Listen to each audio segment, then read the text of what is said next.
नमस्ते। आज हम एक बहुत ही प्यारी सी कहानी सुनने वाले हैं, एक प्यासी मैना की। और इस कहानी के जरिए हम देखेंगे कि कैसे दया का एक छोटा सा काम भी, मतलब एक नन्हा सा कदम, कितना बड़ा बदलाव ला सकता है। तो कहानी शुरू होती है एक बहुत ही खूबसूरत बगीचे से। सोचिए, एक घना नीम का पेड़ है और उसी पेड़ पर एक प्यारी सी मैना का घर था। अब कहानी का जो दिन है वो एक बहुत ही ज्यादा गर्मी वाला दिन था। मतलब सूरज जैसे आग उगल रहा हो।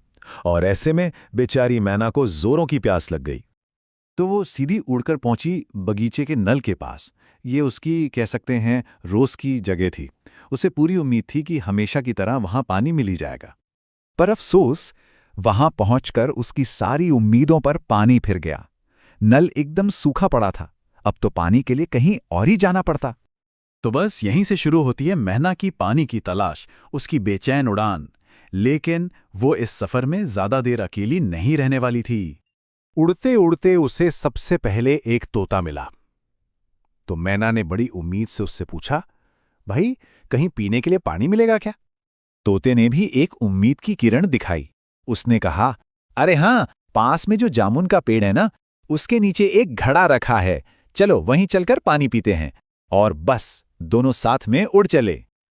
लेकिन किस्मत देखिए, वहां पहुंचकर देखा तो घड़ा बिल्कुल खाली था। सारी मेहनत बेकार। अब मैना और तोता दोनों निराश थे। तभी उनके साथ एक कबूतर भी आ मिला। और शायद इस नए साथी के पास कोई और आइडिया था। कबूतर को अचानक कुछ याद आया। वो बोला, अरे वो जो लाल ईंटों वाला मकान है ना, उसके आंगन में फर्श की दरारों में पानी मिल सकता है। मैंने वहां किसी को कपड़े धोते देखा था, तो पानी जमा हो जाता है। पर लगता है आज किस्मत ही खराब थी। जब तक वो तीनों वहां पहुंचे, बहुत देर हो चुकी थी। कपड़े धोने वाला जा चुका था और तेज धूप ने सारा पानी सुखा दिया था। अब तो मतलब तीनों ही एकदम हताश हो गए। उनकी यही निराशा तोते के सवाल में साफ दिख रही थी जब उसने पूछा, अब क्या करें? और यहीं से कहानी में एक बहुत ही अहम मोड़ आता है। इन थके हारे, निराश पक्षियों का सामना एक ऐसे नज़ारे से होता है जिसकी उन्होंने कल्पना भी नहीं की थी। तो ये तीनों एक पीपल के पेड़ पर थोड़ा सुस्ता रहे थे कि तभी उन्हें एक बहुत ही मीठी और खुशी से भरी आवाज सुनाई दी। चरर चरर चरर चरर। देखा तो गौरैया का एक बड़ा सा झुंड था। यहां एक तरफ ये तीनों थे जो एक एक बूंद पानी को तरस रहे थे, और दूसरी तरफ ये गौरैया जो खुशी से चहक रही थीं। तो कबूतर से रहा नहीं गया। उसने पूछ ही लिया कि भाई, इतनी खुशी का राज क्या है? और जवाब मिला कि वो सब अभी अभी नहा कर आई हैं। ये सुनकर तो मैना हैरान रह गई। वो बोली, क्या? नहा कर?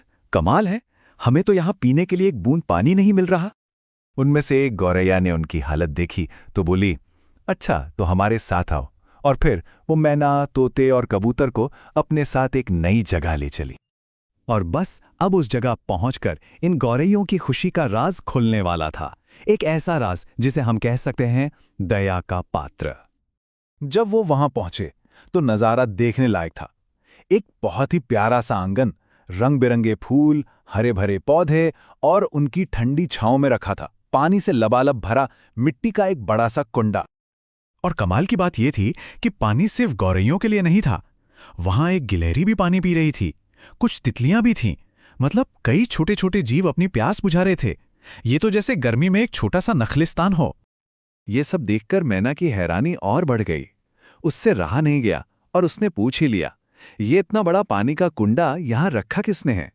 तो गौरैया ने बताया कि एक छोटी सी बच्ची है जो हर रोज सुबह इसमें ताजा पानी भर जाती है। बस इतना सा काम, लेकिन वो रोज करती है। और बस मैना, तोते और कबूतर की पानी की तलाश आखिरकार खत्म हुई। तीनों ने खूब जी भरकर पानी पिया। उनकी प्यास में एक राहत थी और आंखों में एक शुक्रगुजारी। तो ये कहानी खत्म होती है, लेकिन अपने पीछे एक सवाल छोड़ जाती है। वो कौन सा दया का पात्र है जिसे हम भर सकते हैं?